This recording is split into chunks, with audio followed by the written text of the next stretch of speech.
మన swipe Wonderla toilet cleaning ను సులభంగా మార్చే పవర్ఫుల్ ప్రొడక్ట్ ఎలిమ్ టాయిలెట్ క్లీనర్.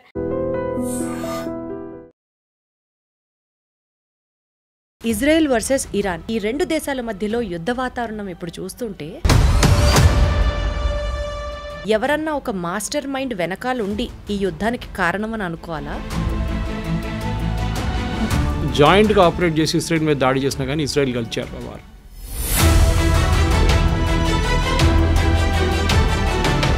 మ్యూనిక్ ఒలింపిక్స్లో 11 మంది ఇజ్రాయెలీ అథ్లీట్స్ చంపారు పిఎల్లో. దాని తర్వాత పెద్ద గొడవ జరిగింది. వీళ్ళందరినీ ఎవరో చంపారో వాళ్ళందరినీ పట్టుకొని పిఎల్లో వాళ్ళని ఒక్కరి తర్వాత ఒకరు చంపారు sir Israel.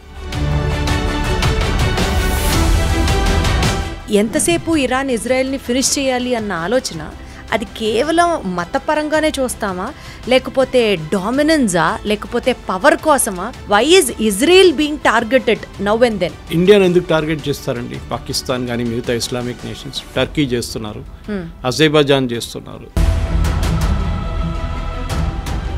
Why is India targeted? Hindu nation.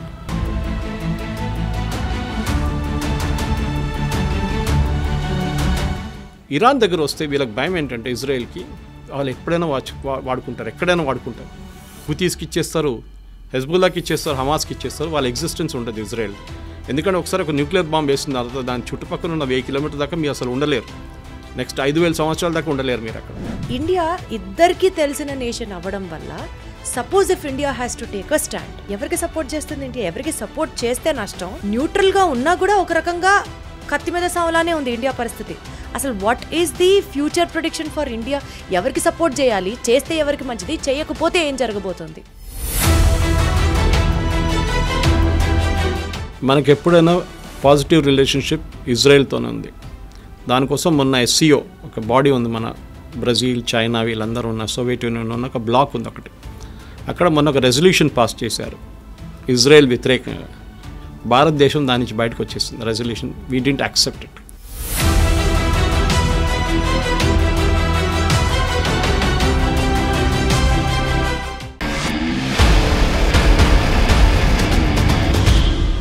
ఇదొక రియల్ స్టోరీ కాదు, ఇదొక రియల్ ఫిక్షన్ కాదు, కానీ this is the real fire which is happening in between Israel and Iran. ఏ క్షణాన ఏ మిసైల్ ఎప్పుడు పేలుతుందో తెలీదు. ఇవాల్టి మిత్రులు రేపు ఎవరికి శత్రువులుగా మారుతున్నారో, ఇవాల్టి శత్రువులు రేపు ఎవరికి మిత్రులు అవుతారో కూడా అర్థం కాని సినారియో. ఇవన్నీ పక్కన పెడితే అసలు మతం పేరుతో యుద్ధం జరుగుతోందా, పవర్ పేరుతో యుద్ధం జరుగుతోందా, రివెంజ్ కోసం యుద్ధం జరుగుతోందా, దేని ఆధిపత్యం కోసం యుద్ధం చేస్తున్నారు అన్నది కూడా అర్థం కాని నేపథ్యంలో World War IIIకి తెరలేస్తే పరిస్థితి ఏంటి అని వస్తున్న క్వశ్చన్స్కి భారతదేశం ఇజ్రాయెల్ని సపోర్ట్ చేస్తుందా, లేకపోతే ఇరాన్ని సపోర్ట్ చేస్తుందా? ఎవరికి సపోర్ట్ చెయ్యకపోయినా రిస్క్ ఎక్కువగానే ఉందా? వీటన్నిటికి సంబంధించిన సమగ్రమైన సమాచారాన్ని తెలుసుకునే ప్రయత్నం చేద్దాం. నాతో మాట్లాడడానికి senior journalist, a man of huge wisdom, Suresh Kochatal గారు ఉన్నారు.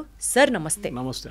సార్, ఇజ్రాయెల్ వర్సెస్ ఇరాన్, ఈ రెండు దేశాల మధ్యలో యుద్ధ వాతావరణం ఇప్పుడు చూస్తుంటే ఎవరన్నా ఒక మాస్టర్ మైండ్ వెనకాల ఉండి ఈ యుద్ధానికి కారణమని అనుకోవాలా, లేకపోతే సైలెంట్గా ఎవరన్నా పాములు కదుపుతున్నారా అని అనాలా? ఏం చెప్తారు? దీనికి ఒక ఫ్లాష్ బ్యాక్ ఉందమ్మా. ఫ్లాష్ బ్యాక్ వెళ్ళాల్సి వస్తుంది. ఇజ్రాయెల్ ఎప్పటి నుంచి ఒక దేశంగా ఫామ్ అయిందో 1948లో అందరికీ స్వాతంత్రం వస్తుంది. ఇజ్రాయెల్ స్టేట్గా ఫామ్ చేసుకున్నారు వాళ్ళు ఇప్పుడున్న మేజర్ పోర్షన్ ఆఫ్ వాళ్ళ ల్యాండ్ ఇజ్రాయెల్ దగ్గర ఉన్న టెల్ అవీవ్ కానీ మిగతా ప్లేసెస్ కానీ హైఫా కానీ ఇదంతా వాళ్ళు డబ్బులు పెట్టి కొనుక్కున్నారు. ఆ టైంలో 48, 46, 47లో మొత్తం డెజర్ట్ ఉండేది కంప్లీట్గా. అక్కడ ఏం లేదు. సో అక్కడున్న అరబ్స్ ఏం చేశారంటే, ఇక్కడ ఏం చేసుకుంటాం మనం, ఈ పంటలు ఏం చేసుకోలేము, ఇక్కడ అసలు నీళ్ళు లేవు, ఎందుకు పనికిరాని ప్లేస్ అని చెప్పేసి ఇజ్రాయలీస్కి, జూస్కి ఇది అమ్ముకుంటే వెళ్ళిపోయారు ల్యాండ్. అది వీళ్ళు కొనుక్కొని మొత్తం పోర్షన్ వాళ్ళ దగ్గర వచ్చినప్పుడు వాళ్ళు స్టేట్ ఆఫ్ ఇజ్రాయెల్ ఫామ్ చేసుకున్నారన్నమాట. స్టేట్ ఆఫ్ ఇజ్రాయెల్ ఫామ్ చేసిన తర్వాత మన అందరికి తెలుసు జూస్కి ముస్లిం నేషన్స్కి ఎప్పుడు పడదు. ఇప్పుడున్న ఇజ్రాయెల్ చుట్టుపక్కల ఉన్న జార్డన్, సిరియా, లెబనన్, ఈజిప్ట్, ఇంకా ఇటువైపు ప్యాలెస్టైన్, వీళ్ళెవరికి ఇజ్రాయెల్తో పడదు. అందరికన్నా ముందు మనకు తెలుసు 6 Day వార్ అని ఒక వార్ జరిగింది ఇజ్రాయెల్ మీద. ఈ అందరు కలిసి దాడి చేసిన 6 Day వార్లో వీళ్ళందరూ ఒకటే జాయింట్గా ఆపరేట్ చేసి ఇజ్రాయెల్ మీద దాడి చేసినా కానీ ఇజ్రాయెల్ గెలిచారు వారు.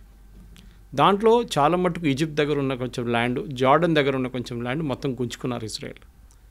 తర్వాత మనం చూసాం Yasser Arafat PLO, Palestine Liberation Organization చీఫ్గా ఉండి టెర్రరిస్ట్ గ్రూప్ నుంచి వాళ్ళకి నార్మల్ గ్రూప్కి వచ్చారు. దాని తర్వాత ఇత్సాక్ రబీన్తో అగ్రిమెంట్ సైన్ చేసి పీస్ అగ్రిమెంట్ సైన్ చేసినప్పుడు ఒక శాంతి వాతావరణం వచ్చింది ఆ ఏరియాలో.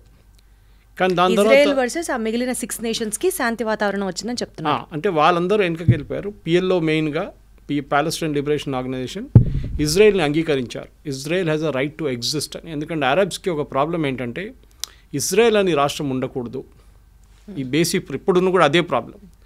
మీరు చూడండి, ఇరాన్ ఏమంటున్నారు, Israel has no right to exist. అంటే ఇజ్రాయెల్ ఒక దేశంగా ఉండకూడదు, వాళ్ళని మొత్తం వైపౌట్ చేయాలి, జ్యూస్ అనే కమ్యూనిటీ ఉండకూడదు. ఇది వాళ్ళు ఇప్పుడు కాదు, ఇది మన కింగ్ సోలమన్ టైం నుంచి వస్తున్నాం మనం.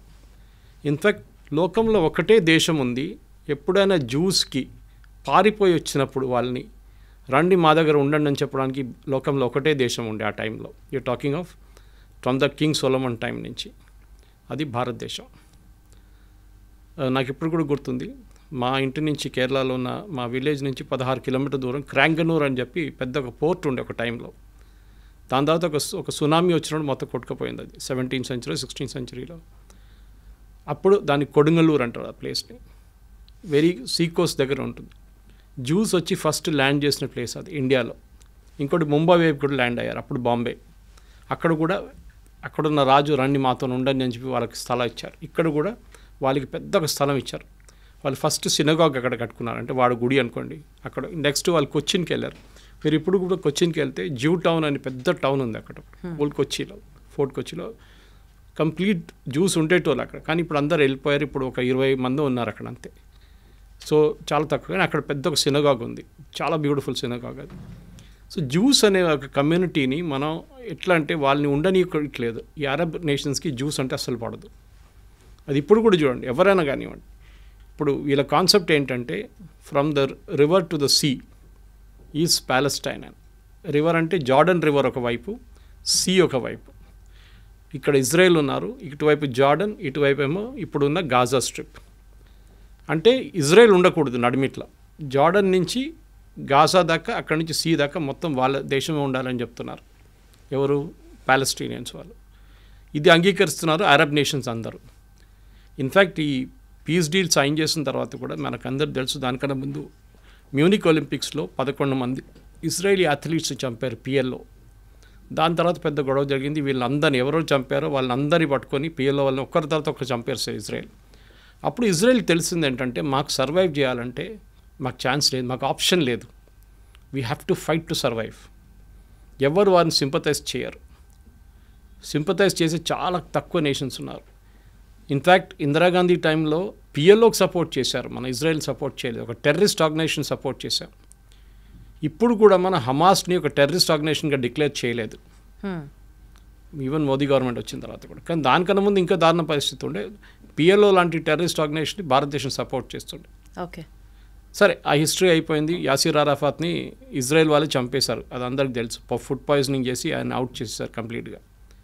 దాని తర్వాత వాళ్ళు next in command take over చేసుకున్నారు, కానీ వాళ్ళని అందరినీ హమాస్ తెరిమి కొట్టి బయటకు చేసేస్తారు. Hamas is a terrorist organization. Hamas main sponsor Iran. ఇప్పుడు మనం హిస్టరీకి వస్తున్నాం, ప్రజెంట్ డే హిస్టరీ, పాత హిస్టరీ నుంచి ప్రజెంట్ డే హిస్టరీకి వస్తున్నాం. అటువైపు లెబనన్ ఆ కంట్రీలో క్రిస్టియన్ కంట్రీ ఉండేది. ఒక 10-20 సంవత్సరాల ముందు క్రిస్టియన్ కంట్రీ, అది ఇప్పుడు టోటల్ ఇస్లామిక్ అయిపోయింది. అక్కడ ఉన్న క్రిస్టియన్స్ 16% ఎంత ఉన్నారు, వాళ్ళు కూడా అక్కడి నుంచి పారిపోతున్నారు. ఎవరు లేరు ఇప్పుడు అక్కడ, ఎక్కువ ఉన్నారు 6-10% ఉన్నారు అంతే. అక్కడ హెజ్బుల్లా అని చెప్పి ఇంకొక టెర్రరిస్ట్ ఫోర్స్ని ఇరాన్ సపోర్ట్ చేస్తున్నారు. అంటే ఏం చేస్తారు, వీళ్ళకి డబ్బులు ఇస్తారు, వీళ్ళకి ఆయుధాలు ఇస్తారు, వీళ్ళకి కావాల్సిన టెక్నాలజీ ఇస్తారు, వీళ్ళకి కావాల్సిన మారల్ సపోర్ట్ ఇస్తారు, అన్నీ చెప్పిస్తారు ఇరాన్. సో మనకి హమాస్ అయిపోయింది, ఇటువైపు హెజ్బుల్లా అయిపోయింది. హమాస్ అని టెర్రరిస్ట్ ఆర్గనైజేషన్ అక్కడ ప్యాలెస్టీన్ అథారిటీ అని ఉండే, అంటే నడిపించడానికి, అంటే మన వెస్ట్ బ్యాంక్ కానివ్వండి గాజాని అడ్మినిస్టర్ చేయాల్సింది. అక్కడున్న గవర్నమెంట్ పేరు ప్యాలెస్టీనియన్ అథారిటీ, అది పిఎల్ఓ నుంచి వచ్చింది, యాసిర్ అరాఫాత్ టైం నుంచి వచ్చింది అనమాట. కానీ హమాస్ వాళ్ళని ఉండనియట్లేదు అక్కడ అసలు. మీరు అసలు మీరేం చేయకూడదు ఇక్కడ, మీరు పక్కన జరిగిపోండి అని చెప్పి గాజా నుంచి తరిమి కొట్టేశారు బయటికి. వాళ్ళు ఉన్నది ఇప్పుడు వెస్ట్ బ్యాంక్లో ఉన్నారంతే ఇటువైపు. సో గాజాలో ఉన్న టెర్రరిస్ట్ గ్రూప్. మూడోది హూతీస్. యమన్లో మీకు తెలుసు, యమన్లో పెద్ద ఒక సివిల్ వార్ జరిగిన తర్వాత హాఫ్ యమన్ టెర్రరిస్ట్ గ్రూప్ దగ్గర ఉంది, ఇంకొక హాఫ్ గవర్నమెంట్ దగ్గర ఉంది, వాళ్ళ గవర్నమెంట్. ఈ terrorist group financed again Iran, మొత్తం డబ్బులు ఇచ్చి ఆయుధాలు ఇచ్చి. హూతీస్ అంటారు వాళ్ళు. సో 3 Hలు, హూతీ, హెజ్బుల్లా, హమాస్. వీళ్ళు ముగ్గురు కలిసి ఇజ్రాయెల్ మీద ఎప్పుడు దాడి చేస్తూనే ఉంటారు. సూసైడ్ బాంబ్ అటాక్ ఉండొచ్చు. మనం మర్చిపోకూడదు, చాలామంది అరబ్స్ ఇజ్రాయెల్లో ఉంటారు, పనిచేస్తారు ఇజ్రాయెల్లో, కానీ అప్పుడు కూడా ఇజ్రాయెల్ వాళ్ళని ఉండనిస్తున్నారు, ప్రాబ్లం లేదు. కానీ అప్పుడప్పుడు ఏం చేస్తారంటే ఈ గాజా వైపు నుంచి వచ్చిన వాళ్ళు ఎవరైనా, లేకుంటే ఈ గ్రూప్ నుంచి ఎవరైనా సూసైడ్ బాంబ్ చేస్తారు. బస్ స్టాండ్ దగ్గరనో లేకుంటే సోల్జర్స్ వెళ్తున్న ఇక్కడ చెక్ పోస్ట్ కాడ వెళ్ళి సూసైడ్ బాంబింగ్ చేస్తారు. అది ఇజ్రాయెల్ తర్వాత స్ట్రాటజీ యూజ్ చేసి దాన్ని అడ్డుకున్నారు. ఇదంతా మొదలైంది ఎక్కడంటే October 7th. మనకు అందరికీ తెలుసు, 2 సంవత్సరాల ముందు October 7th ఇజ్రాయెల్ మీద గాజా నుంచి పెద్ద ఒక దాడి జరిగింది. మేజర్ ఇంటెలిజెన్స్ ఫెయిలియర్ అది, దాంట్లో డౌట్ లేదు. 1000 మంది కనుక చనిపోయారు, 1200 మందిని కిడ్నాప్ చేసి తీసుకెళ్లారు, మన అందరికీ తెలుసు అది. దాంట్లో ఇప్పుడు కూడా 48 మంది వాళ్ళ దగ్గర ఉన్నారు, పాలస్టీనియన్ టెర్రరిస్ట్ దగ్గర ఉన్నారు, హమాస్ దగ్గర. హమాస్ ఏం చేశారంటే అక్కడున్న హెల్త్ మినిస్ట్రీ వాళ్ళ దగ్గర ఉంది, అక్కడున్న హాస్పిటల్ కానివ్వండి, స్కూల్ కానివ్వండి, దాని కింద ఇరాన్ నుంచి వచ్చిన డబ్బులు పెట్టి ఒక 10 సంవత్సరాల నుంచి టనల్స్ కట్టుకున్నారు, అండర్గ్రౌండ్ టనల్స్. ఈ అండర్గ్రౌండ్ టనల్స్లో దాచుకుంటారు, ఎందుకంటే వీళ్ళు పైన ఎక్కడ ఉంటే ఇజ్రాయెల్ వచ్చి బాంబు చేసేస్తారు. సో టనల్స్లో ఉంటారని వాళ్ళ స్ట్రాటజీ అది. కానీ ఇజ్రాయెల్ ఇంటెలిజెన్స్ నేను చెప్పినట్లు మొస్సాడ్ వాళ్ళ చాలా ఎఫెక్టివ్, వాళ్ళకి పిన్ పాయింట్ అక్యురసీతో చెప్తారు ఈ బిల్డింగ్లో ఉన్నారు అని క్లియర్గా చెప్పినప్పుడు కొడతారు. అది ఇస్మాయిల్ హనియా ఇరాన్లో కొట్టినట్లు కానివ్వండి, నస్రుల్లాని మన లెబనాన్లో కొట్టినా కానీ, వీళ్ళందరినీ ఎక్కడున్నా కానీ ఇక్కడున్న హమాస్ వాళ్ళ టెర్రరిస్ట్ గ్రూప్ లీడర్స్ కూడా టార్గెట్ స్పెసిఫిక్గా కొడతారన్నమాట. సో ఏం చేస్తారంటే ఇప్పుడు హమాస్ని కంప్లీట్గా ఫినిష్ చేసేసారు, కానీ ఇప్పుడు కూడా గాజాలో నడుస్తుంది. డైలీ 2-3 ఇజ్రాయలీ సోల్జర్స్ చనిపోతున్నారు, కానీ ఆల్మోస్ట్ వైప్అవుట్ చేసేసారు గాజా నుంచి. అటువైపు వైప్అవుట్ ఉంది, కానీ ఇంకా ఉన్నారు వాళ్ళు హైలీ ట్రైన్డ్ వాళ్ళు. అంటే హైలీ ట్రైన్డ్ అంటే మోటివేటెడ్. అదే టైంలో లెబనాన్ వైపు మొత్తం ఫినిష్ చేసేసారు అక్కడ కూడా. నస్రుల్లాని చంపిన తర్వాత నెక్స్ట్ లెవెల్ లీడర్షిప్ వచ్చిన తర్వాత వాళ్ళని కూడా చంపేశారు. సో నెక్స్ట్ వచ్చి హూతీస్ని US చూసుకుంటున్నారు. బాంబింగ్ వేసినప్పుడు అక్కడ వాళ్ళు మిసైల్ వీళ్ళందరికీ ఆయుధాలు ఇచ్చేది ఇరాన్.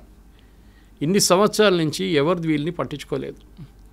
US కానివ్వండి, UK కానివ్వండి, ఇరాన్ కానివ్వండి, ఇరాన్ మిసైల్స్ ఇస్తున్నా కానీ ఏం చెప్పకుండా వీళ్ళందరూ హెల్ప్ చేసుకున్నారు. కానీ ఒక స్టేట్కి ఇప్పుడు వచ్చేట్లు వచ్చిందంటే October 7 జరిగిన దాడి తర్వాత ఇజ్రాయెల్కి తెలిసిపోయింది ఈ గేమ్ ఇంకా మనం ఇట్లా ఆడుకుంటూ పోతే కాదు, కంప్లీట్గా వైప్అవుట్ చేయాలని చెప్పి టైం తీసుకొని వాళ్ళ లీడర్షిప్ని కంప్లీట్ వైప్అవుట్ చేసేసారు. హమాస్ ఫినిష్ చేసేసారు, మన అందరికి సిన్వార్ బ్రదర్స్ని ఇద్దరిని చంపేశారు.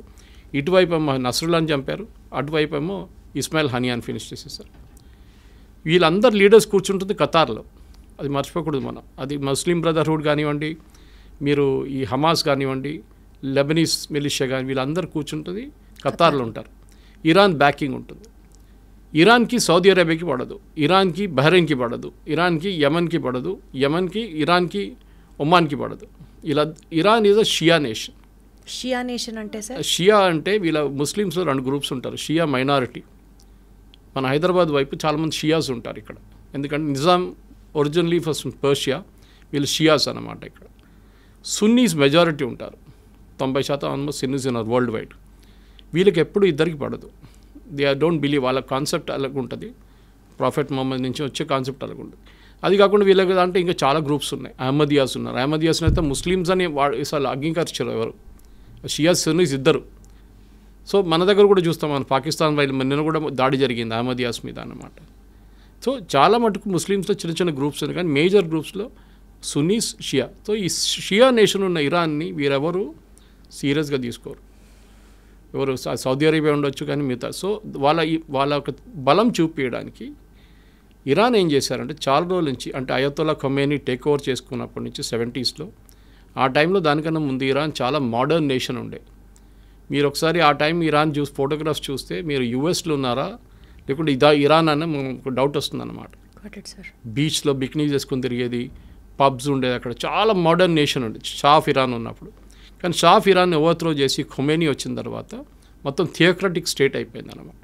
అంటే రిలీజియన్ బేస్డ్, వాళ్ళు ముస్లిం మహిళలు చదువుకోకూడదు, బుర్కాల్లో ఉండాలి, వాళ్ళు ఎవరితో బయట తిరగకూడదు, ఇట్లాంటి చాలా మటుకు స్ట్రిక్ట్ రూల్స్ తీసుకొచ్చారు వాళ్ళు. అట్లా ఉన్నప్పుడు ఏమైపోయింది, థియోక్రటిక్ స్టేట్ అయిపోయింది. కొమ్యూని చనిపోయిన తర్వాత నెక్స్ట్ కమ్యూని వచ్చారు, నడుస్తూనే ఉండే వాళ్ళ రూల్ నడుస్తుంది ఇంకా. కానీ వీళ్ళేం చేస్తారంటే వీళ్ళకి మెయిన్ ఎనిమీ ఇజ్రాయెల్ మీద దాడి చేయాలి. వీళ్ళు డైరెక్ట్గా చేయరు. నేను చెప్పిన ఈ 3 గ్రూప్తోని చేపిస్తారు, హూతీస్, హమాస్, హెజ్బుల్లా 3 హెచ్లతో పని చేయించుకుంటారు వీళ్ళు. చాలా రోజుల నుంచి ఇజ్రాయెల్ పోన్లే అని చెప్పి ఊరుకున్నారు. కానీ October 7 జరిగిన తర్వాత their patience also ran out. వీళ్ళని వన్స్ ఫర్ ఆల్ ఫినిష్ చేసేసారని చెప్పి దిగారు వీళ్ళందరూ కలిసి.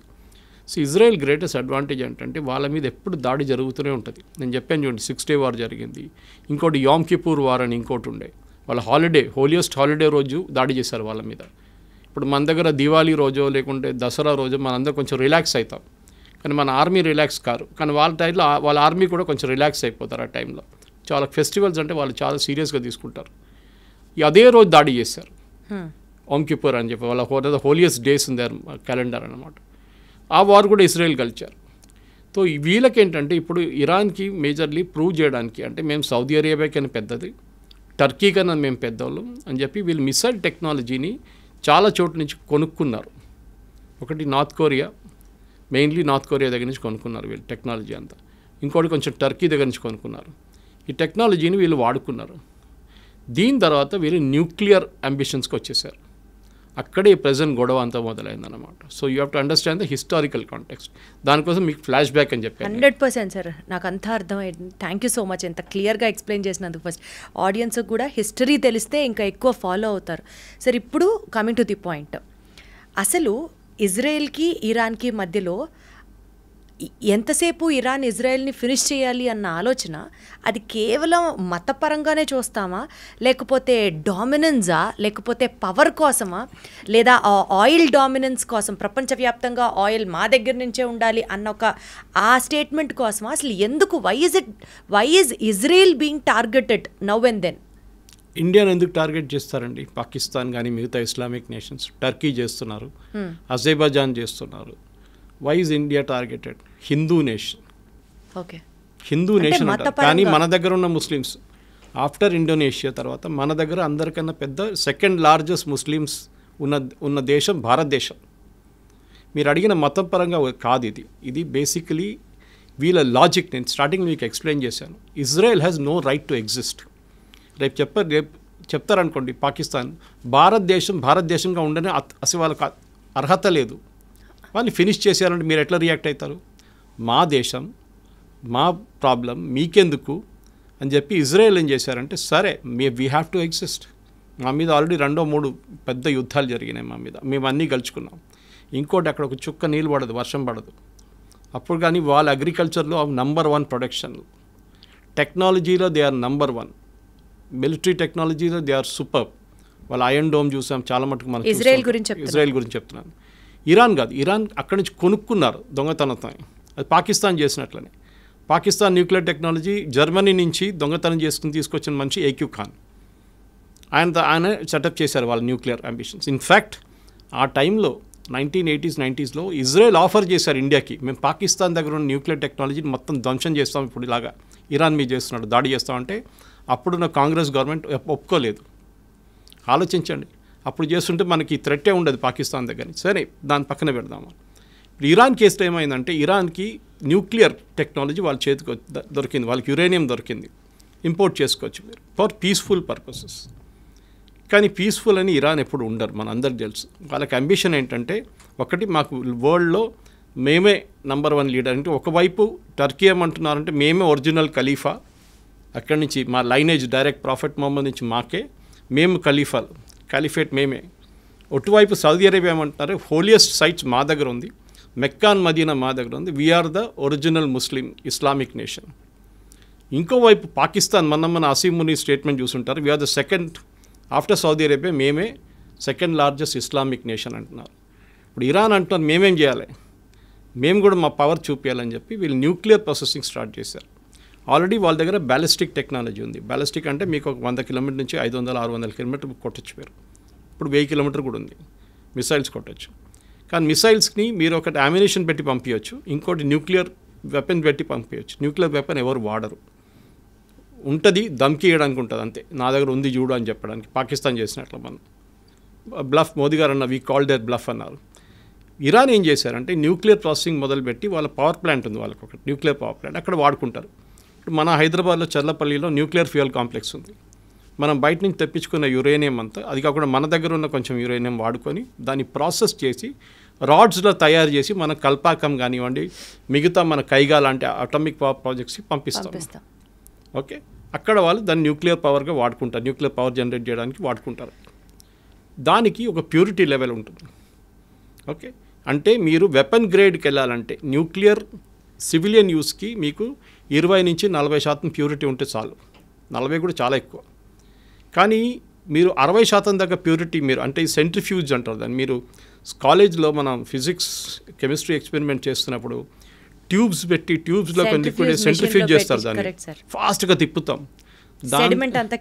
దాని నెక్స్ట్ టెక్నాలజీ చాలా advance technology, same centrifuge technology nuclear యురేనియంలో యూజ్ చేస్తారు ప్యూరిటీ తీసుకురావడానికి. వీళ్ళు కూడా ఏం చేశారంటే ఇరాన్ ఈ కొంచెం రిలాక్స్గా ఉన్న టైంలో యూఎస్ కానీ వీళ్ళని కానీ బయట నుంచి ఏదో ఇంకో పేరు చెప్పి ఆ సెంట్రిఫ్యూజ్ తెప్పించుకున్నారు. సో వీళ్ళు ప్యూరిటీ ఎక్కువ చేస్తాడం మొదలు పెడితే యూఎస్ వాళ్ళు ప్రెషర్ పెట్టిన తర్వాత మేము బాంబ్ చేస్తాం మీ మీద అని చెప్పిన తర్వాత వాళ్ళు ఏం చేశారు, international atomic energy agency IAEA, వీళ్ళు వరల్డ్ వైడ్ ఒక వాచ్ డాగ్ అంటాం మనం. అంటే ఎక్కడెక్కడ న్యూక్లియర్ టెక్నాలజీ ఉందో వీళ్ళు అక్కడ ఇన్స్పెక్షన్ చేస్తారు. It's UN body, independent UN body అన్నమాట. సో IAEA ఏం చేస్తారంటే వాళ్ళు వచ్చి ఇరాన్ మీద మేము మొత్తం నిఘా పెట్టబోతున్నాం. సో వాళ్ళు ఏం చేస్తారంటే ఇన్స్పెక్షన్స్ ఉంటుంది వాళ్ళకి, సర్ప్రైజ్ ఇన్స్పెక్షన్స్. మీరు ఎందుకు వాడుతున్నారు, మీరు ఎక్కడి దాకా వచ్చారు, లేదు చూడండి మేము సివిలియన్కే వాడుకుంటున్నాం, ఆ రికార్డు చూసుకోండి అని చెప్పి అంతా చూపిస్తారు. అది కాకుండా వాళ్ళు CCTV కెమెరా పెడతారు, చాలా హై రెజల్యూషన్, కంటిన్యూస్ మానిటరింగ్ ఉంటుంది ఇరాన్ మీద అన్నమాట. మన మీద కూడా ఉంటుంది, ఒక్కొక్కసారి మనం కూడా డిస్క్లోజ్ చేయాల్సి వస్తుంది. సో అది కాకుండా ఇరాన్ ఏం చేశారంటే ఈ ప్యూరిటీ ఎక్కువ పెంచడం మొదలుపెట్టారు. 50 దాకా వచ్చారు, 50 నుంచి 55కి వచ్చారు. మొన్న 55కి వచ్చినప్పుడు సడన్గా ఇజ్రాయెల్ ప్యానిక్ అయ్యారు. ఎందుకంటే ఒకసారి 60% క్రాస్ చేస్తే వీళ్ళు న్యూక్లియర్ వెపన్స్ తయారు చేయొచ్చు. యురేనియం ప్యూరిటీ 60% కన్నా ఎక్కువ అయితే you can make nuclear weapons. అప్పుడు దాకా మీ సివిలియన్ యూస్కి వాడుకుంటారు. ఆ టైంలో అమెరికా నెగోసియేషన్స్ మొదలుపెట్టారు. మీకు గుర్తుంటుంది, ప్రెసిడెంట్ ట్రంప్ ఇరాన్తో మాట్లాడడం, ఫస్ట్ రౌండ్, సెకండ్ రౌండ్ బహ్రెయిన్లో జరిగింది, ఒమాన్లో జరిగింది టాక్, కానీ ఇక్కడికి వెళ్ళట్లేదు. ఎందుకు ఇరాన్ ఫైనల్ ఏమేంటంటే మాకు బాంబు కావాలి. కానీ వాళ్ళు ఏమంటారు, మేము చేయట్లేదు, చూడండి మేము మంచి అబ్బాయిలు, మేము ఏం చేయట్లేదు. కానీ IAEA ఏం చెప్పారంటే వీళ్ళు చీట్ చేస్తున్నారు, వీళ్ళు కెమెరాలు ఆఫ్ చేసేస్తున్నారు, కెమెరా మీద బట్టలు వేసేస్తున్నారు, ఏదేదో పని చేస్తున్నారు, సెంట్రిఫ్యూజ్ తెప్పించుకుంటున్నారు బయట నుంచి, ప్యూరిటీ ఎక్కువ చేస్తున్నారు. సో లాస్ట్కి వచ్చినప్పుడు ఒక 2 వారాల ముందు ఫైనల్లీ ఇజ్రాయెల్ డిసైడ్ చేసుకున్నారు, ఇంకా ఒక నెల ఆగితే 2 నెలలు ఆగితే వాళ్ళు వెపన్స్ గ్రేడ్ యురేనియం తయారు చేసుకుంటారు. దాని తర్వాత వాళ్ళని ఆపలేము, పాకిస్తాన్ లాగా అయిపోతారు. మా దగ్గర ఒక 100, పాకిస్తాన్ దగ్గర 80 వెపన్స్ ఉన్నాయి, న్యూక్లియర్ గ్రేడ్ వెపన్స్ రెడీగా ఉన్నాయి వాళ్ళ దగ్గర. మన దగ్గర 150 ఉంది, చైనా దగ్గర 500 ఉంది, US అయితే బియాండ్ థౌజండ్స్లో ఉన్నాయి వాళ్ళ దగ్గర. సో ఇప్పుడు ఏమైందంటే లోకంలో 5-6 నేషన్స్ ఉన్నారు, వెపన్స్ ఉన్న నేషన్స్. ఇరాన్ దగ్గర వస్తే వీళ్ళకి భయం ఏంటంటే ఇజ్రాయెల్కి వాళ్ళు ఎప్పుడైనా వాడుకుంటారు, ఎక్కడైనా వాడుకుంటారు. హుతీస్కి ఇచ్చేస్తారు, హెజ్బుల్లాకి ఇచ్చేస్తారు, హమాస్కి ఇచ్చేస్తారు, వాళ్ళ ఎగ్జిస్టెన్స్ ఉండదు ఇజ్రాయెల్. ఎందుకంటే ఒకసారి ఒక న్యూక్లియర్ బాంబ్ వేసిన తర్వాత దాని చుట్టుపక్కల ఉన్న 1000 కిలోమీటర్ దాకా మీరు అసలు ఉండలేరు. నెక్స్ట్ 5000 సంవత్సరాల దాకా ఉండలేరు మీరు అక్కడ. అది కంప్లీట్ అంత రేడియేషన్ ఉంటుందన్నమాట. మనం చూసాం హిరోషిమా నాగసాకిలో ఏం జరిగిందనేది. సో న్యూక్లియర్ డెటనేషన్ అంటే చాలా సీరియస్ ఇష్యూ. దానికోసం మనం ఇప్పుడు డెటనేషన్ చేస్తున్నప్పుడు, మనం టెస్ట్ చేస్తున్నప్పుడు ఏదో ఒక డెజర్ట్లో వెళ్ళి చేసుకుంటాం మనం టెస్ట్. పోఖ్రాన్లో ఎందుకు టెస్ట్ చేస్తామంటే పోఖ్రాన్ డెజర్ట్ నడిమిట్లో ఉంది, మన థార్ డెజర్ట్ నడిమిట్లో రాజస్థాన్లో. అది కూడా లోపలికి తవ్వి 20 కిలోమీటర్ లోపలికి వెళ్ళి, లేకుంటే 15 కిలోమీటర్ లోపలికి వెళ్ళి అక్కడ మనం వెపన్ పెట్టి టెస్ట్ చేస్తాం దాన్ని. సో రేడియేషన్ పైకి రాకుండా, చిన్న ఎర్త్క్వేక్ లాగా ఉంటుంది, భూకంపంగా వస్తుంది ఆ టైంలో, 3-4 రిక్టర్ స్కేల్ మీద వస్తుంది అనమాట. సో ఈ దాంట్లో ఇజ్రాయెల్ ఏం డిసైడ్ చేశారంటే 2 వారాల ముందు వీళ్ళని ఇట్లా ఇవ్వకూడదు, వీళ్ళు తయారు చేసుకుంటే వీళ్ళది ఫస్ట్ వీళ్ళ న్యూక్లియర్ అసెట్స్ మీద కొట్టాలి. సో వీళ్ళు 3-4 సైట్స్ ఉన్నాయి వీళ్ళ దగ్గర. సో ఈ న్యూక్లియర్ అసెట్స్ సివిలియన్ యూజ్ ఒకటే, మీరు కల్పాకం లాంటి రియాక్టర్ కానివ్వండి, కైగా లాంటి రియాక్టర్ అంతా మనకు కనిపిస్తుంది బయట న్యూక్లియర్ ప్లాంట్ అంటే. కానీ న్యూక్లియర్ వెపన్స్ ఎప్పుడు స్టోర్ చేసేది మౌంటైన్స్ లోపల స్టోర్ చేస్తారు. మన పాకిస్తాన్ చూసాం, కిరాణా హిల్స్లో కొట్టాం మనం, వాళ్ళ మీద కొట్టలేదని మనం అంటున్నాం, కానీ జరిగింది. We didn't hit the weapons directly, కానీ దాన్ని కైరానా హిల్స్ ఫేస్ అంటే మౌంటైన్ లోపల ఎంటర్ అయ్యే గేట్ ఉంది చూడండి, అక్కడ కొట్టాం. ఇప్పుడు దాంట్ లోపల ఎంటర్ చేయలేకపోతున్నారు పాకిస్తాన్. అక్కడ ఏం జరిగిందో వాళ్ళకి తెలియదు. ఇజ్రాయెల్ కూడా అదే స్ట్రాటజీ యూజ్ చేశారు. ఇన్ఫ్యాక్ట్ చాలా మటుకు డిఫెన్స్ ఎక్స్పర్ట్స్ ఏమంటున్నారంటే భారతదేశం చేసిన అదే స్ట్రాటజీ పాకిస్తాన్ వ్యతిరేకంగా ఇజ్రాయెల్ చేశారు. ఒకటి ఫస్ట్ వాళ్ళు ఏం చేశారంటే వాళ్ళ ఎయిర్ డిఫెన్స్ కొట్టి పడేశారు మొత్తం. మనం కూడా అదే చేస్తాం. Exactly sir. Chinese air defence system ఉండే మొత్తం ధ్వంసం చేసిన తర్వాత మనకు ఫ్రీ రైడ్ అయిపోయింది. మనకి వాళ్ళ ఎయిర్క్రాఫ్ట్ టేక్ ఆఫ్ చేయలేకపోయినారు, మన రన్వేని కొట్టాం. సో దేవర్ స్టక్. మన వాళ్ళకి ఫ్రీ టైం దొరికింది, మిసైల్స్ కూడా ఎట్లా కావాలంటే అట్లా కొట్టారు మన వాళ్ళు. కానీ ఇప్పుడు ఏం జరిగింది, ఇజ్రాయెల్ కూడా అదే చేశారు ఇరాన్ మీద. కానీ ఇరాన్ దగ్గర ఒక అడ్వాంటేజ్ అంటే పాకిస్తాన్ దగ్గర కాకుండా వాళ్ళ దగ్గర మిసైల్స్ చాలా ఉన్నాయి. ఓవర్ ద ఇయర్స్ ఈ హమాస్ హూతీస్కే వాళ్ళు ఆల్మోస్ట్ 40,000, వీళ్ళు హెజ్బుల్లాకి ఆల్మోస్ట్ 30 నుంచి 40,000 మిసైల్స్ ఇచ్చారు వాళ్ళు. దాంట్లో చిన్న మిసైల్స్ ఉంటాయి, పెద్దది ఉంటాయి, బ్యాలిస్టిక్ ఉంటాయి, అన్నీ ఉంటుంది. అది కాకుండా ఇరాన్ దగ్గర కూడా 1,200 మిసైల్స్ ఉన్నాయి వేరియస్ కెపాసిటీస్లో. ఒకటి కొన్ని 100 కిలోమీటర్ డిస్టెన్స్ ఉంటే ఒకటి 500 కిలోమీటర్ డిస్టెన్స్ కొడుతుంది అనమాట. కొన్ని అట్మాస్ఫియర్కి వెళ్ళి మళ్ళీ రీఎంటర్ అవుతుంది. దాన్ని ట్రాక్ చేయడం చాలా డిఫికల్ట్. మన దగ్గర బ్రహ్మోస్ ఉంది చూడండి అట్లాంటిది. సో వాళ్ళు ఇంకో పేర్లు ఉన్నాయి దానికని. మనం బ్రహ్మోస్ అని వాడుకుంటాం. మన దగ్గర అగ్ని ఉంది. మిగతా మన దగ్గర చాలా మటుకు రేంజ్ మిసైల్స్ ఉన్నాయి అనమాట. నాగ్ ఉంది అందరు, యాంటీ ట్యాంక్ మిసైల్స్. ఇరాన్ ఏం చేస్తారంటే ఇప్పుడు ఈ జరిగిన దాడిలో ఫస్ట్ వాళ్ళ మీద దాడి జరిగినప్పుడు ఇజ్రాయెల్ ఏం చేశారంటే వాళ్ళ మేజర్ కమాండర్స్, ఆర్మీ చీఫ్ కానివ్వండి, వాళ్ళ ఎయిర్ ఫోర్స్ చీఫ్ కానివ్వండి, వాళ్ళ మేజర్ ఆర్మీ కమాండర్స్ని 10 మందిని చంపేశారు. సూపర్ ఇంటెలిజెన్స్ అంటే వీళ్ళు ఎక్కడ కూర్చుంటారో ఎవరికి తెలియదు, వాళ్ళకే తెలియదు, వాళ్ళ తోడున్న వాళ్ళకి తెలియకుండా ఇస్రాయెల్లో ఉన్న మొసాడ్ వాళ్ళు ఇరాన్లో వచ్చి అక్కడ ఉండి చేపించారు ఇది. ఇప్పుడు మీకు ఇక్కడ వచ్చే ముందు రికార్డింగ్ ఒకటి వింటున్నాను. వీళ్ళ మొబైల్ ఫోన్స్ ట్రాక్ చేశారంట. అప్పుడు వీళ్ళు ఏం చేశారు, మొబైల్ ఫోన్ ఆఫ్ చేసి పెట్టేశారు. మీరు మొబైల్ ఫోన్ ఆఫ్ చేస్తే మిమ్మల్ని ఎవరు ట్రాక్ చేయలేరు టెక్నికల్గా.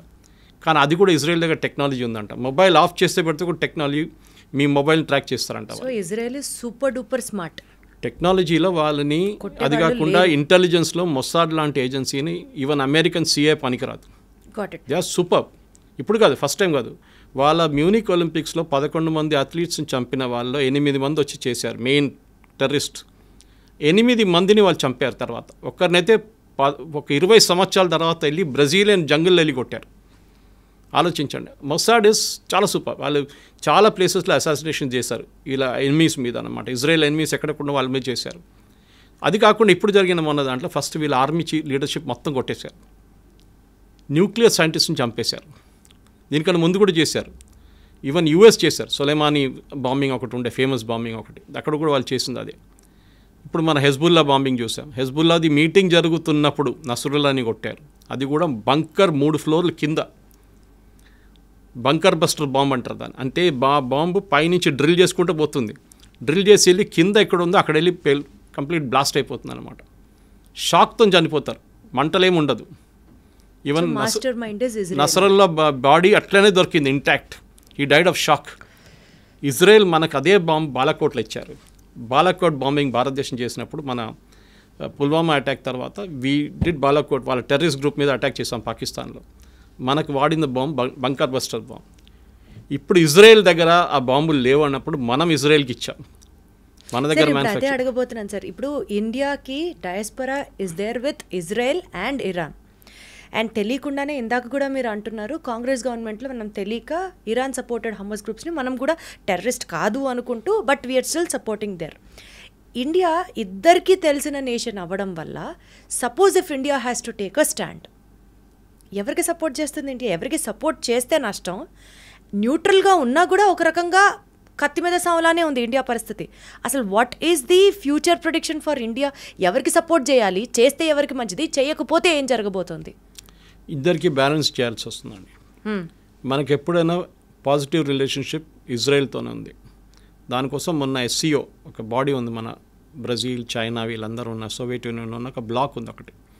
అక్కడ మొన్న ఒక రెజల్యూషన్ పాస్ చేశారు ఇజ్రాయెల్ వ్యతిరేకంగా. భారతదేశం దాని నుంచి బయటకు వచ్చేసింది resolution. We didn't accept it. So ఇజ్రాయెల్కి వ్యతిరేకంగా భారతదేశం లేదు. First point. సెకండ్, ఇరాన్తో కూడా మనం ఫ్రెండ్షిప్ పెట్టుకుంటున్నాం. ఎందుకంటే ఇరాన్కి ఏం కావాలంటే వాళ్ళకి తెలుసు వాళ్ళ వైపు నుంచి ఎవరు రావట్లేదు. ఇప్పుడు చూడండి, ఈ వార్లో ఒక్క దేశం ఇంక్లూడింగ్ పాకిస్తాన్ వాళ్ళ వైపు రావట్లేదు.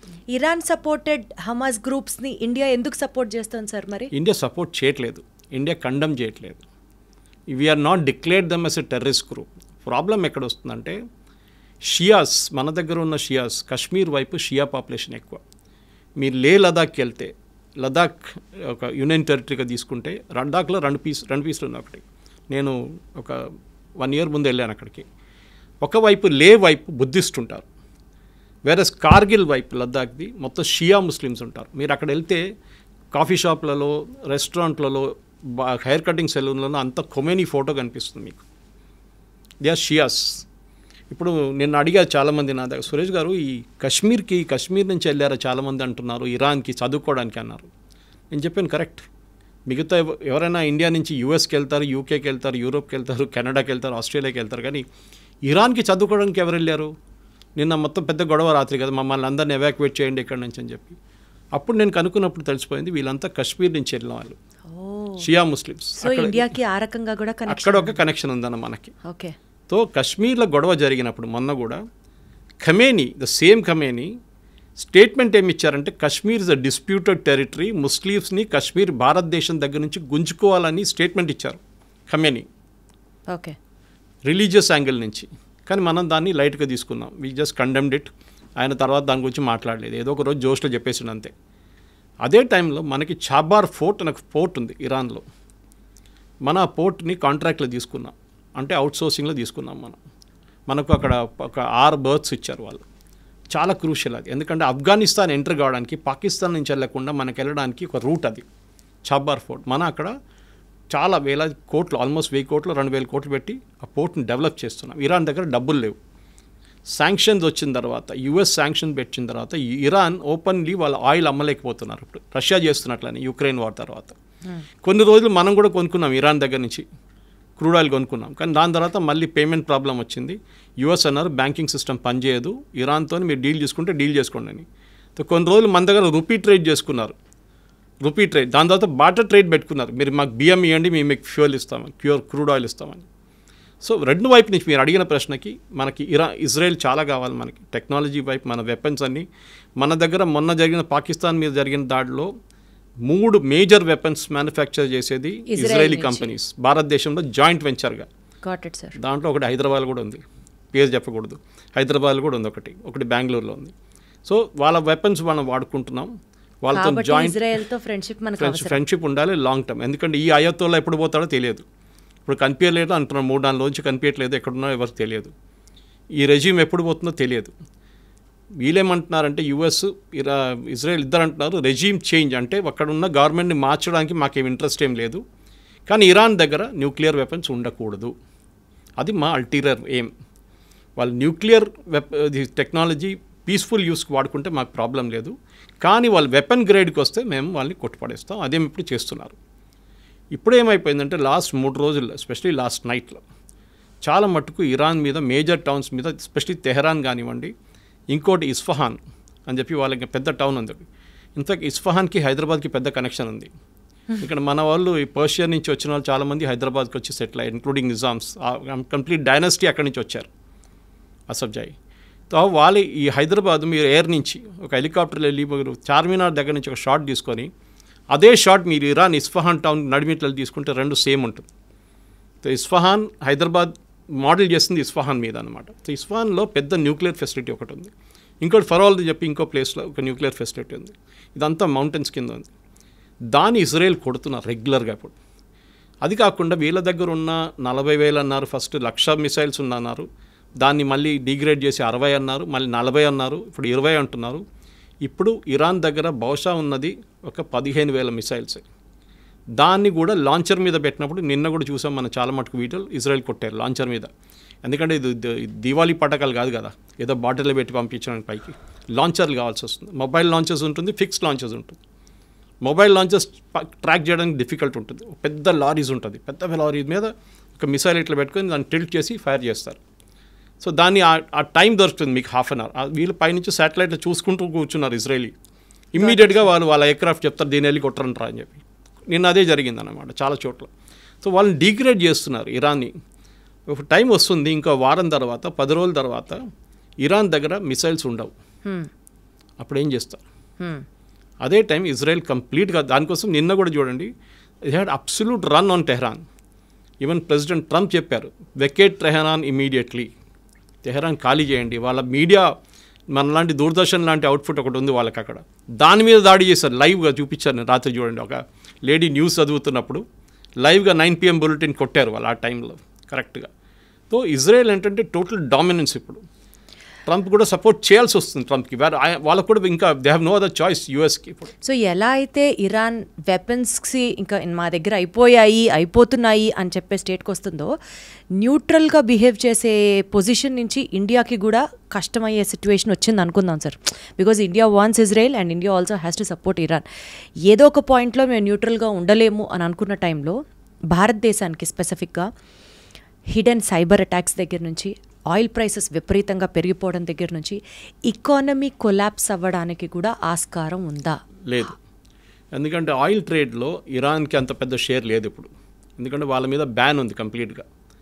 కానీ స్ట్రెయిట్ ఆఫ్ హోర్మూజ్ అంటాం మనం, ఒకవైపు సౌదీ అరేబియా, ఇంకోవైపు యమన్, ఒమాన్, వీళ్ళందరూ నడిమించి ఇరాన్ పక్క నుంచి ఒక స్ట్రెయిట్ ఆఫ్ హోర్మూజ్ అని చెప్పి చిన్న ఒక వాటర్వే ఉంది. దాని నుంచి ఆల్మోస్ట్ 60% వరల్డ్ ఆయిల్ అక్కడి నుంచి ఫ్లో అవుతుంది. ఆయిల్ పెద్ద పెద్ద ట్యాంకర్లో. ఇరాన్ దానికి ఆపారనుకోండి మొత్తం కొలాప్స్ అయిపోతుంది ఆయిల్ మార్కెట్. కానీ ఒకవేళ ఆయిల్ మార్కెట్ కూడా గుర్తుపెట్టుకోవాలి మనం, ఇప్పుడు రేపటి కోసం ఇవాళ కొనాం మనం. నెక్స్ట్ 1 yearకు ఉన్న కాంట్రాక్ట్ మనం సైన్ చేసుకుంటాం ఆల్రెడీ. మనని కాదు, ఏ దేశమైనా. ఇప్పుడు సౌదీ అరేబియా కానివ్వండి, అరామ్కో కానివ్వండి, అట్లాంటి కంపెనీస్తో ఒక నెక్స్ట్ 1 year 2 yearsకి అగ్రిమెంట్ ఇప్పుడే సైన్ చేసుకుంటాం. పర్ బ్యారెల్ మాకు $60, $62, $70, లేకుంటే $55, డిఫరెంట్ వేరియేషన్స్ ఉంటుంది క్రూడ్కి. లైట్ క్రూడ్, స్వీట్ ఆయిల్ అంటారు, బ్రెంట్ క్రూడ్ అంటారు, చాలా వేరియేషన్స్ ఉంటుందన్నమాట. మనం అగ్రిమెంట్ సైన్ చేసుకుంటాం, తెప్పించుకుంటాం, దాన్ని రీఫైన్ చేసుకుంటాం. రీఫైన్ చేసి మనం ఇండియన్ ఆయిల్ కానీ, భారత్ పెట్రోలియం కానీ వీరందరూ తీసుకెళ్ళి వాళ్ళ బంక్లో ఫిలప్ చేసుకుంటారు.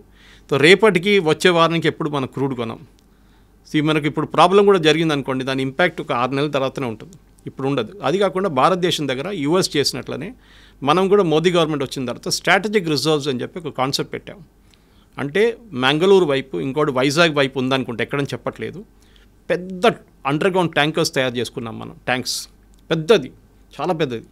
అక్కడ ఏం చేసుకుంటాం అంటే ఒక రిజర్వ్, ఒక నెల కోసం ఉన్న క్రూడ్ ఆయిల్ అక్కడ రెడీగా పెట్టుకుంటాం మనం. దాంట్లో ఎంత పెద్ద గొడవ జరిగినా కానీ మనకు 2 రోజులు 2 నెలల రోజులు నడిపించడానికి మన దగ్గర క్రూడ్ ఆయిల్ ఉంటుంది. సో ఆ ప్రాబ్లం ఉండదు. So we will never have a problem of crude oil problem. అది కాకుండా మన దేశం ఎకానమిక్ క్రాష్ అస్సలు ప్రసక్తే లేదు. ఎందుకంటే Iran is not a major power. Okay, అది మనం గుర్తుపెట్టుకోవాలి. ఇరాన్ దగ్గర ఉన్నది ఒకటి ఆయిల్ ఒక్కటే వాళ్ళ దగ్గర, ఇంకోటి వాళ్ళ దగ్గర ఉన్న మిసైల్ స్ట్రెంగ్త్, అది ఇప్పుడు చాలా మటుకు డిగ్రేడ్ అయిపోయింది కంప్లీట్గా.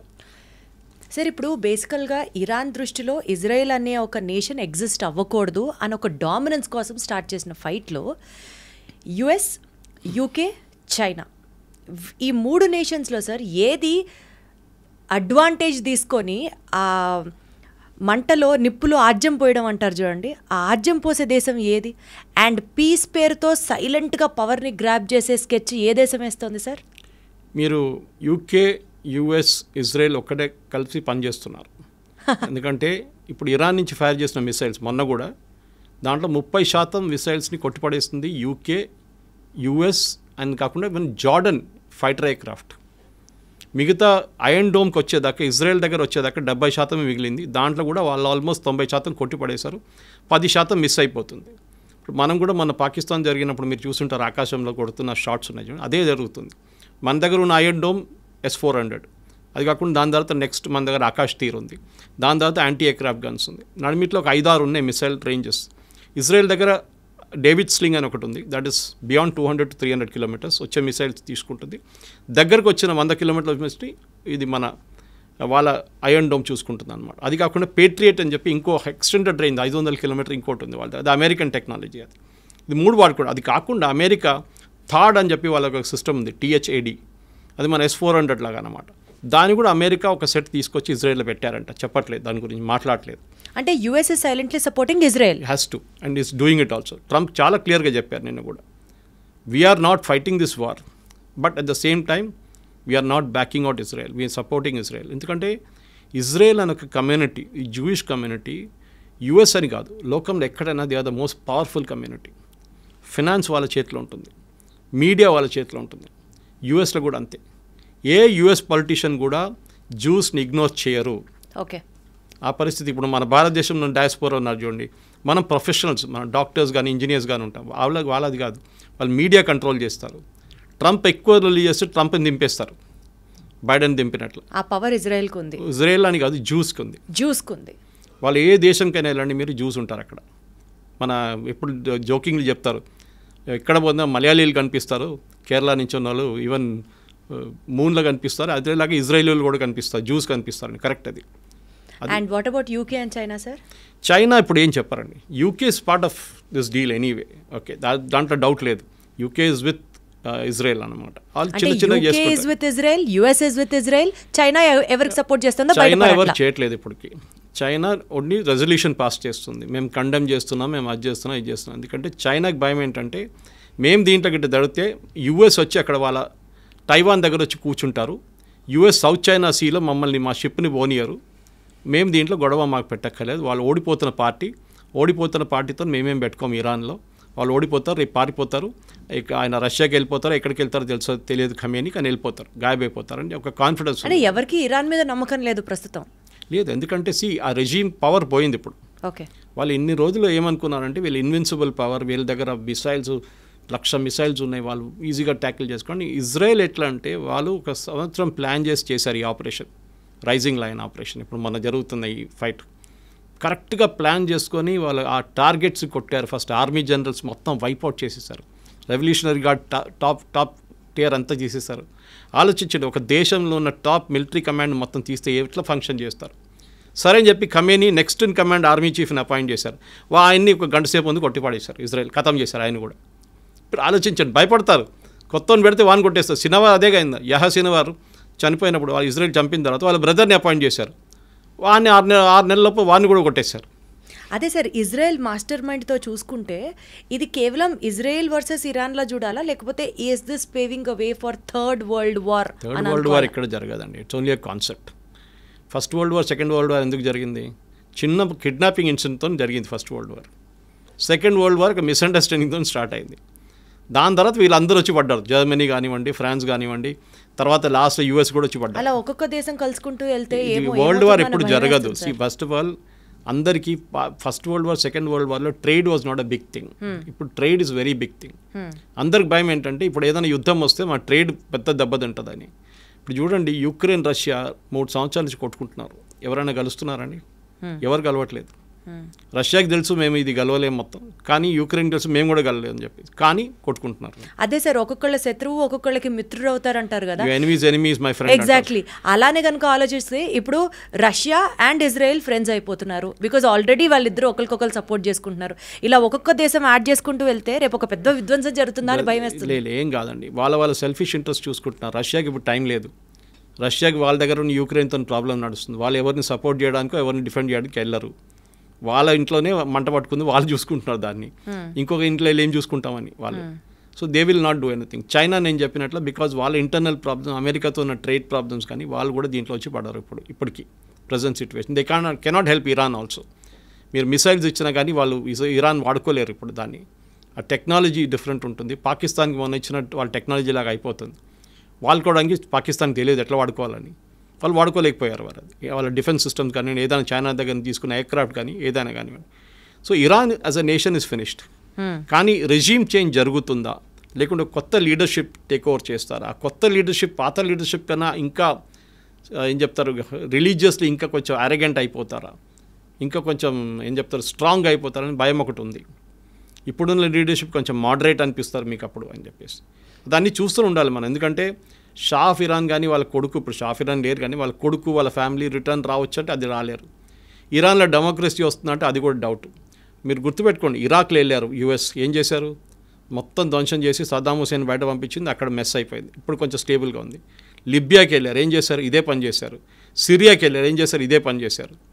ఆఫ్ఘనిస్తాన్కి వెళ్ళారు, అక్కడ కూడా మొత్తం ధ్వంసం చేశారు యుఎస్. సో యుఎస్ ఎక్కడ వెళ్ళినా కానీ అక్కడ ధ్వంసం చేసి వాళ్ళ ఎప్పుడైనా గుర్తుపెట్టుకోండి, US never fought a war on its soil.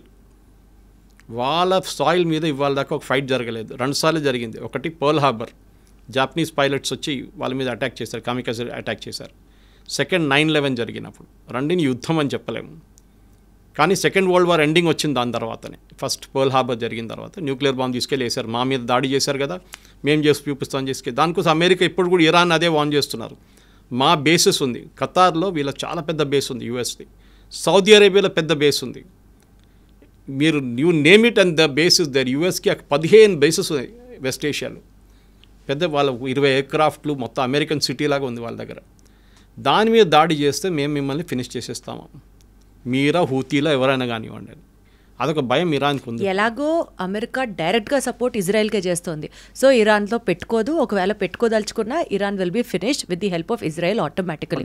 సరే, ఈ నేపథ్యంలో ఏ మిసైల్ ఎప్పుడు పేలుతుందో తెలీదు ఇరాన్ మీద. ఇరాన్ రెజీమ్ ఎంత మారుతున్నా, ఆ చేంజింగ్ ఓవర్ చూసుకుంటున్నా సరే, but still if Israel is very specific about Iran finish చేసే నేపథ్యంలో one shocking incident where India should also be equally ready for or well equipped for, foresee చేసుకుంటూ India కూడా జాగ్రత్త పడాల్సిన సిచ్యువేషన్ ఏమైనా మీ ప్రెడిక్షన్లో ఉందంటారా? What do have to say about it? Nuclear, ఎందుకంటే ఫోర్డ్రో కానివ్వండి, వాళ్ళది నాన్స్ 2 న్యూక్లియర్ ఫెసిలిటీస్ మీద దాడి జరుగుతుంది. ఆల్రెడీ కొంచెం లీకేజ్ ఉందని చెప్తున్నారు నాన్స్ ఫెసిలిటీ నుంచి. అది చాలా డేంజరస్, ఎందుకంటే న్యూక్లియర్ లీక్ ఒకసారి మొదలైతే దానికి ఎండ్ ఉండదు. 500 కిలోమీటర్ ఎక్స్టెండ్ చేసుకోవచ్చు, 1000 కిలోమీటర్ దాకా వెళ్ళచ్చు. దానికోసం పాకిస్తాన్ మీద మనం ఎప్పుడు డైరెక్ట్ వాళ్ళ న్యూక్లియర్ అసెట్స్ మీద దాడి చేయం, ఇండైరెక్ట్గా చేస్తాం మనం. ఎందుకంటే అది ఒకసేపు గాలి కొట్టి రాజస్థాన్ వైపు వస్తే మొత్తం రాజస్థాన్ ఫినిష్ అయిపోతుంది రేపు. సో న్యూక్లియర్ అనేది చిన్నపిల్లల ఆట కాదు, and we should be very very careful. Handle చేస్తున్న నేషన్ మనకు థ్రెట్ లేదు, కానీ న్యూక్లియర్ ఎక్స్ప్లోషన్ జరిగింది అనుకోండి, దాని చుట్టుపక్కల 500 కిలోమీటర్ దాకా దాని ఇంపాక్ట్ ఉంటుంది.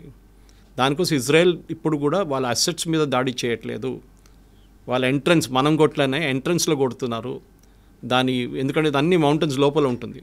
సో దాని లోపలికి పంపించి మిసైల్ కొడుతున్నారు. ఏమైనా కంటామినేషన్ ఉంటే కంటామినేషన్ ఆ మౌంటైన్ లోపల ఉండిపోతుంది.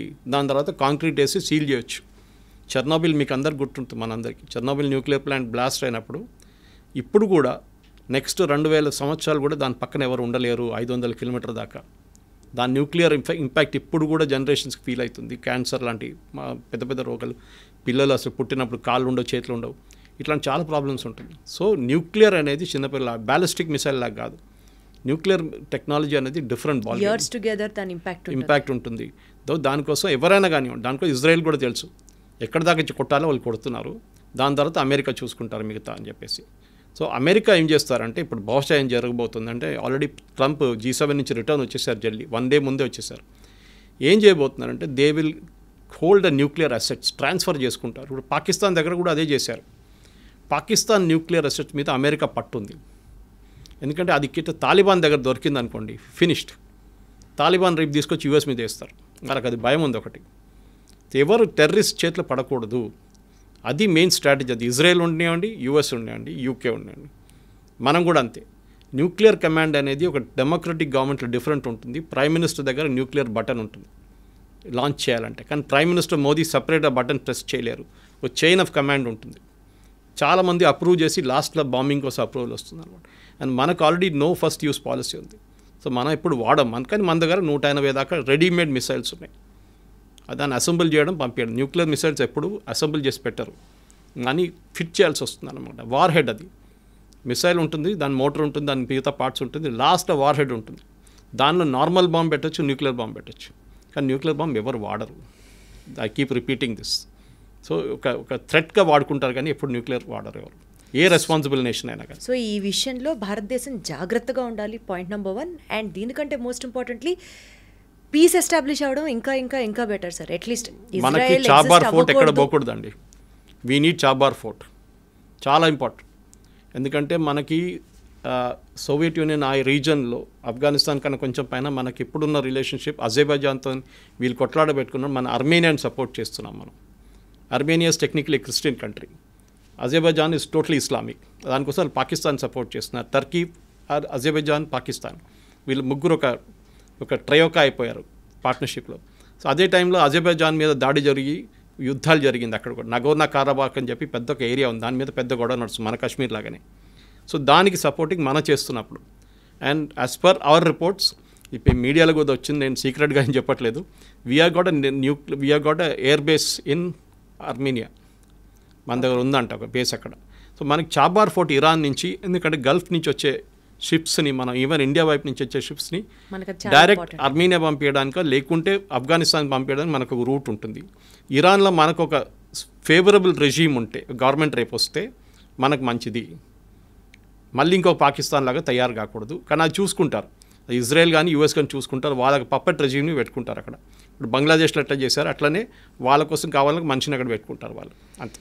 చూద్దాం సార్ ఈ ప్రొసీడింగ్స్ ఎక్కడి దాకా వెళ్తాయో. కానీ అసలు ఇదంతా it all started with Israel exist అవ్వడానికి వీల్లేదు అని చెప్పడానికి ఇరాన్ ఎవరు సార్? అది ఇరాన్ అని కాదు ఆల్ ది ఇస్లామిక్ నేషన్స్ అసలు వాళ్ళు ఎవరు సార్ ఇంకొక నేషన్ ఎగ్జిస్ట్ అవ్వకూడదని చెప్పడానికి? It all started there.